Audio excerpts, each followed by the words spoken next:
सच्चे गुरु की खोज कहाँ करना चाहिए? ईश्वर की खोज कहाँ करना चाहिए? सच्चे गुरु की खोज कहाँ करना चाहिए? तो गुरु गोविंद सिंह जी ने कहा, अगर सच्चे ईश्वर की खोज करना है, सच्चे गुरु की खोज करना है, तो गुरु ग्रंथ साहिब को, गुरुवाणी को श्रवण करना प्रारंभ कर दो।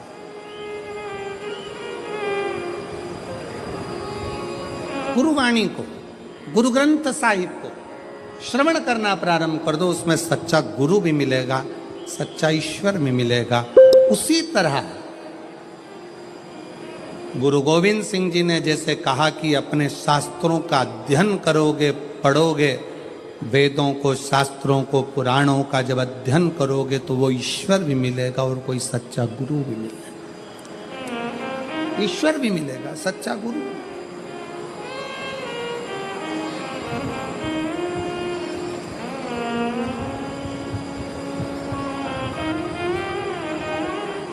भागवत जी किस किसने सुनी है? हाथ उठाओ जल्दी से। जिन्होंने श्रीमद् भागवत सुनी है वो लोग हाथ उठाएं। सबने सुनी है? रख लो।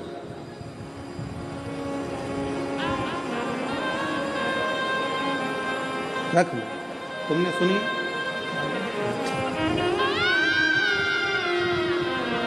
सब सुने।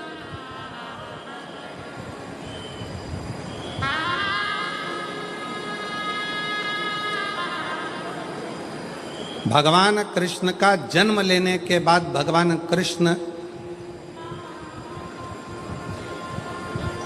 जब तक 14 साल के नहीं हो गए तब तक मां देवकी को कारागार से छुड़ाने के लिए नहीं गए।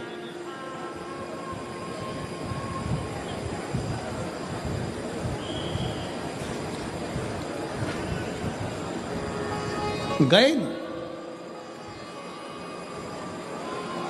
कितने वर्ष के हो गए थे भगवान कृष्ण? जम के बोलो जरा। 14 वर्ष।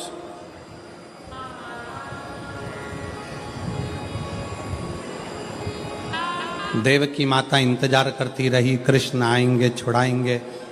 देवकी माता को मालूम पड़ा कि पूतना को मार दिया, तृणावत को मार दिया, अघासुर को मार दिया, बकासुर को मार दिया, इसको मार दिया, उसको मार दिया। कृष्ण आएंगे, छुड़ाएंगे, कृष्ण आएंगे, छुड़ाएंगे। बचपन में गोदी में पूतना का जो संहार कर देते हैं, तृणावत को जो बाल्यावस्था में ही मार देते हैं, वो चाहते तो पहले, सबसे पहले जाकर माता देवकी को कारागार से छुड़ा। 1 साल के हो गए, 6 महीने के हो गए,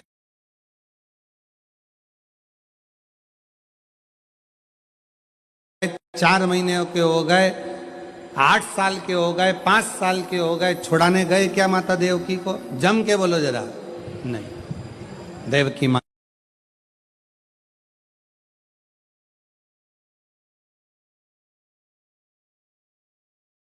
इंतजार करती रही, कृष्ण आएंगे, मुझे छुड़ाएंगे। श्रीमद् भागवत का संवाद है ये, बड़ा सुंदर संवाद।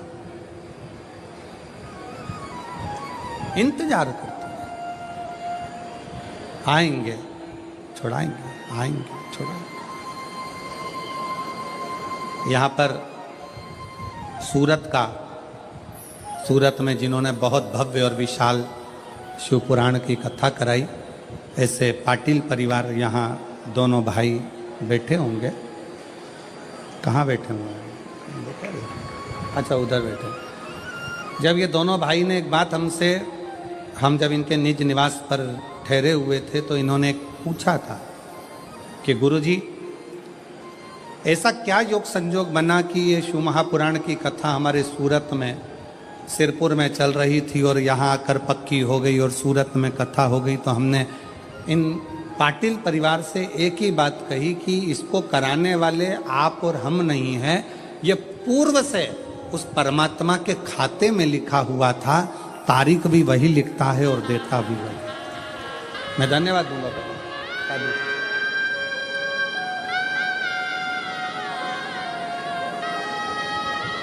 शाहदा वाले इतने दिनों से इंतजार कर रहे थे। विधायक श्री राजेश दादा पांडवी जी को यहां भगवान ने योग बनाया और पांडवी जी को यहां पर भगवान ने ऐसा योग बनाया कि उनको विधायक यहां से चुनवाया। ये योग किसने बनाया? उस शंकर ने।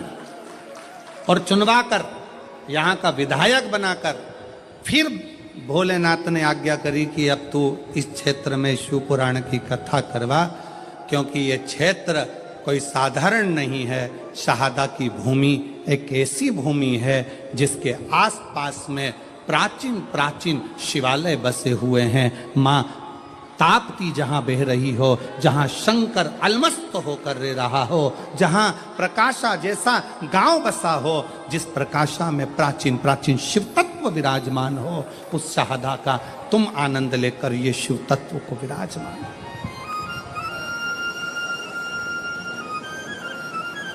जहां का देवी मंदिर हो, गणेश मंदिर हो, प्राचीनता की एक शाखा है।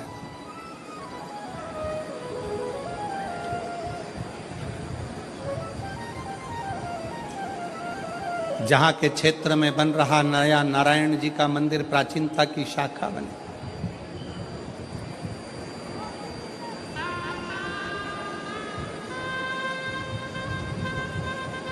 कई लोग कहते हैं गुरुजी आप आना, हम आप लोगों से क्या कहें कि बाकी के दिनों में अगर कथा होती है तो पीछे के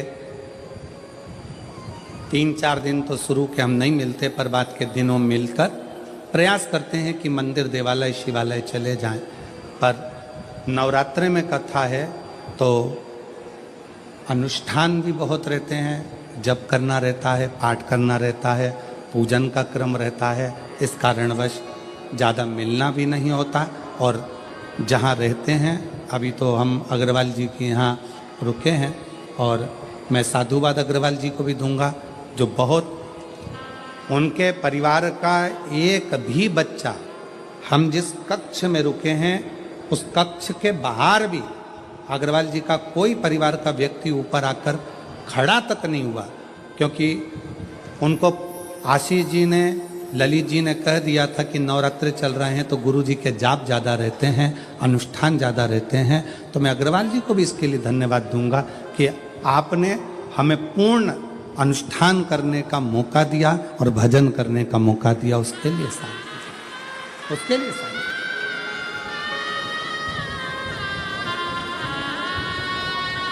कल कथा में आपको कहा था कि उम्र 40 की हो जाए और कमर 40 की हो जाए तो भोजन की मात्रा कम कर कर भजन की मात्रा को बढ़ा लो।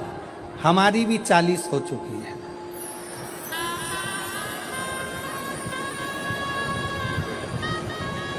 इसलिए भजन की मात्रा बढ़ाना जरूरी है। केवल कहने से तुम्हारे लिए नहीं, अपने लिए भी अमल किया जाए।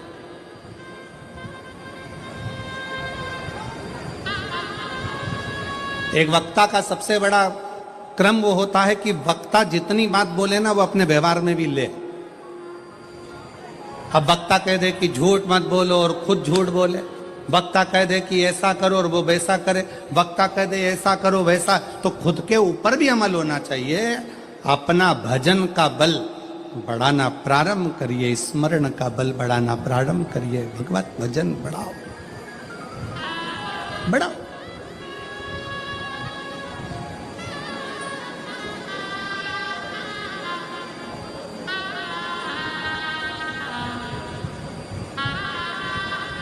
मेरे भगवान कृष्ण नहीं गए, 3 साल के हो गए, 4 साल के हो गए, 5 साल के हो गए। देवकी मैया इंतजार कर रही है, कृष्ण आएंगे छुड़ाएंगे, कृष्ण आएंगे छुड़ाएंगे, नहीं गए। भगवान कृष्ण जब माता देवकी को छुड़ाने के लिए पहुंचे तो देवकी माता ने भगवान कृष्ण को कहा, श्रीमद् भागवत का संवाद है,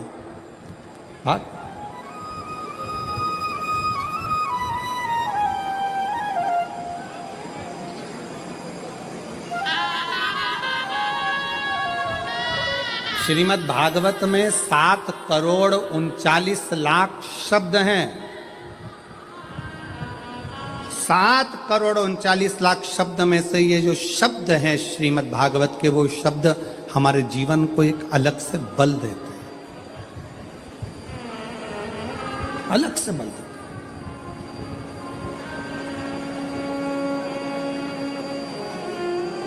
कृष्ण, मुझे छुड़ाने में 14 साल लग गए तुझे। देवकी मां कह रही हैं, हे कृष्ण, ताड़का को तूने बचपन में मार दिया, 6 दिन का था। तृणावत को मार दिया, 8 दिन का था। और मुझे छुड़ाने में तुझे 14 साल लग गए। तू आज आ रहा है मुझे छुड़ाने के लिए?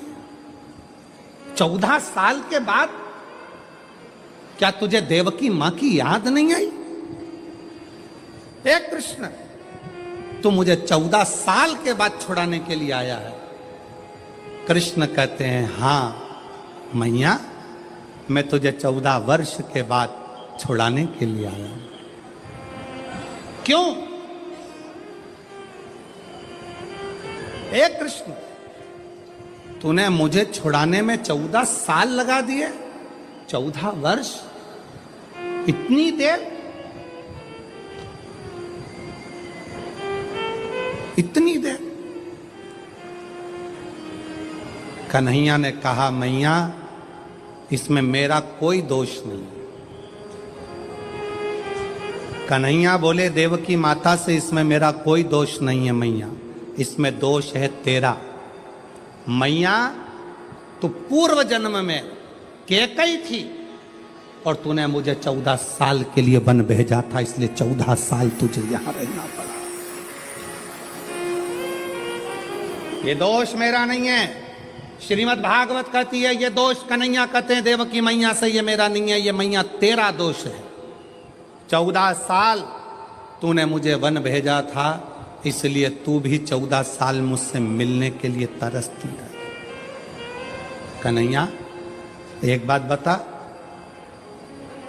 मुझे छुड़ाने में तुझे 14 साल लग गए और 14 साल तू यशोदा की गोद में खेलता रहा, 14 साल तू यशोदा की गोद में बैठकर भोजन करता रहा, 14 साल तू यशोदा के आंगन में डोलता रहा। वो यशोदा कौन है? कृष्ण कहते हैं, मैया वो मेरी पूर्व जन्म की कौशल्या माँ है, जो 14 साल मेरे इंतजार में रोती रही है। 14 साल मेरे इंतजार में रोई है मेरी कौशल्या मैया।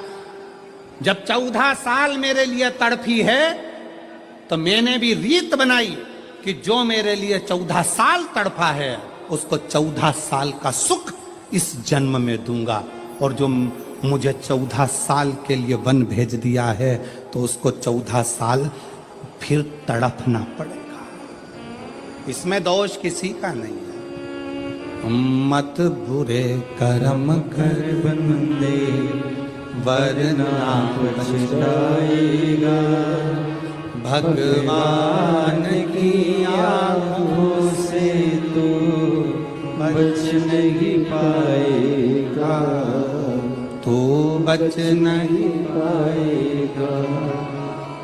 अरे ओ अज्ञानी, मत कर नादानी, अरे ओ अज्ञानी, मत कर नादानी। तेरे कर्म का फल भी तू ही पाएगा, जैसा किया तूने तेरे आगे आएगा।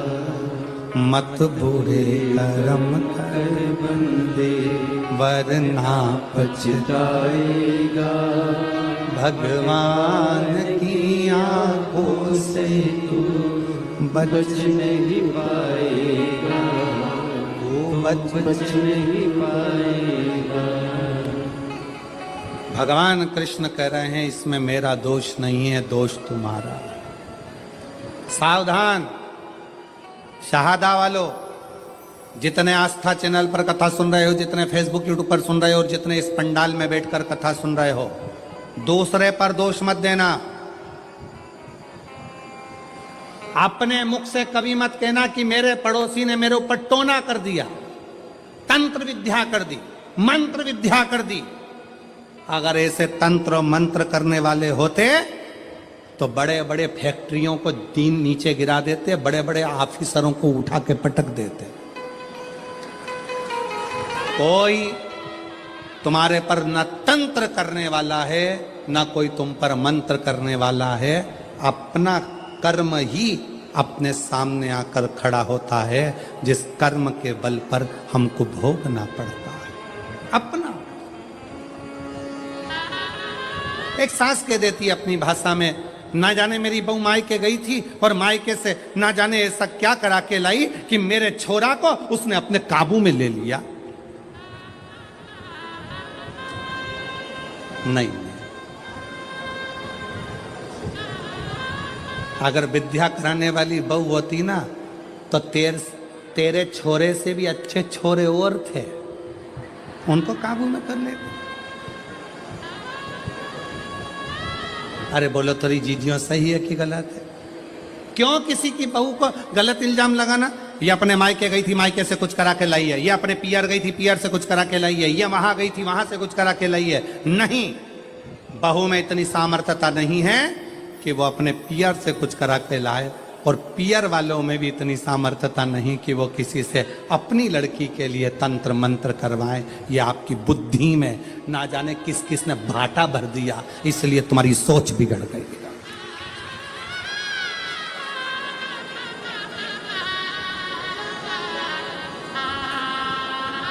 फिर कहा, फिर कहीं पहुंच गई महाराज जी के पास। महाराज जी बताओ, मेरी बहू बहुत क्रोध करती है, इतना चिड़चिड़ करती है, इसको थोड़ा डाउन करो ना, डाउन।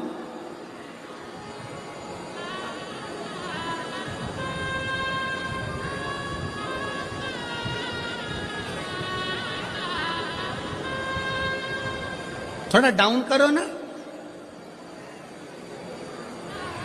महाराज जी ने कहा तेरी बहू को लेके आना।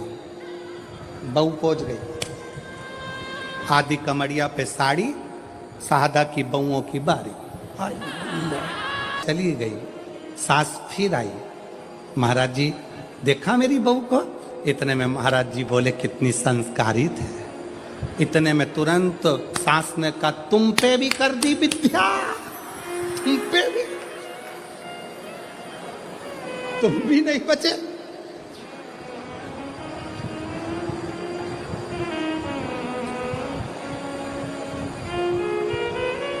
अरे भाई, बहुओं की तीव्रता देखकर सास को प्रसन्नता होना चाहिए। तुम्हारी बहू को 4 व्हीलर गाड़ी चलाना आती है, तुम्हें प्रसन्न होना चाहिए। तुम्हारी बहू को 2 व्हीलर गाड़ी चलाना आती है, तुम्हें प्रसन्नता होना चाहिए। तुम्हारी बहू बाजार कर आ जाए, तुम्हें प्रसन्नता होना चाहिए। तुम्हारी बहू लैपटॉप पर काम करे, तुम्हें प्रसन्नता होना चाहिए। तुम्हारी बहू तुम्हारे बच्चों को अच्छी शिक्षा दे, तुम्हें प्रसन्नता होना चाहिए। प्रसन्नता होना चाहिए कि कम से कम मेरी जिंदगी तो निकल गई, पर आने वाला समय इतना बदलाव का समय है, उसके जमाने में ऐसी बहू का होना बहुत जरूरी है।